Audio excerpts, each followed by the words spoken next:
Qurban Bayramı bu il Azərbaycanda Zilhiccə ayının 10-u, yəni mayın 27-sinə təsadüf eləyir. Bu barədə Qafqaz Müsəlmanları İdarəsi məlumat yayıb. Qeyd olunur ki, bütün məscidlərdə bayram namazı mayın 27-sində qılınacaq.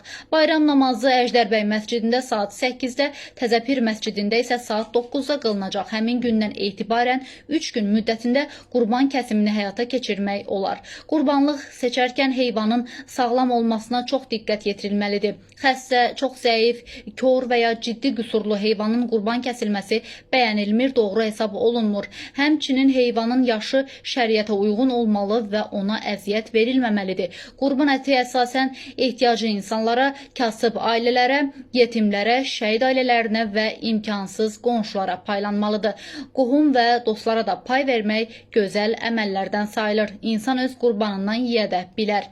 Qurbanın məqsədi paylaşmaq, mərhəmət göstərmək və cəmiyyətdə birlik yaratmaqdır. Ən gözəl qurban odur ki, bir ehtiyac sahibinin süfrəsinə sevinc aparsın deyə məlumatda vurğulanıb.